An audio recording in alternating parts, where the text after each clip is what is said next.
Sir మేము నోవలింక్ mining చేస్తున్నాం. కానీ మాకు మైనింగ్‌లో 10 కాయిన్సే వస్తున్నాయి సార్ అంటున్నారు. యెస్. అవునండి. బేస్ కాయిన్స్ 10 కాయిన్స్ అనమాట నోవలింక్ మైనింగ్‌లో. కానీ మీరు నోవలింక్ వోల్డ్ చేసుకొని మైనింగ్ చేస్తే సపోజ్ 1,000,000 వోల్డ్ చేసుకున్నారనుకోండి. ఒక మైనింగ్ సెషన్‌కి 1000 కాయిన్స్ వస్తాయి. 2,000,000 వోల్డ్ చేసుకుంటే 2000 కాయిన్స్ వస్తాయి. అలా క్రిప్టోలో ఏంటంటే ఎప్పుడూ ఒకటే అండి. క్రిప్టో సక్సెస్ ఫార్ములా సప్లై అనేది ఫిక్స్‌డ్‌గా ఉండటం వల్ల. మీకు బిట్‌కాయిన్ ఎంత సక్సెస్ అయిందంటే అది సప్లై ఫిక్స్ అయిపోయింది. అలానే ఆల్వింగ్ అనేది జరుగుతూ ఉందనమాట. నోవాలింక్‌లో గూడా మీకు సప్లై ఫిక్స్ ఆల్రెడీ. మాక్సిమం వీళ్ళు మైనింగ్ రివార్డ్స్ 60% ఫ్యూచర్ మైనింగ్ కోసం ఉంచారనమాట. అండ్ అలానే ఆల్వింగ్ మెకానిజం గూడా మీకు నోవాలింక్‌లో ఉందనమాట. సో, అందుకనే ఇది one of the best opportunity and live ట్రేడింగ్‌లో ఉన్న ఆపర్చునిటీ. ఎప్పుడు లిస్ట్ అయిద్దని భయపడక్కర్లేదు. మీకు మైనింగ్ చేసిన కాయిన్స్ విత్‌డ్రా చేసుకొని యూఎస్‌డిటీలోకి కూడా కన్వర్ట్ అయితున్నాయి. So, best wishes.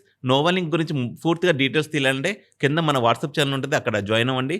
Thank you అండి.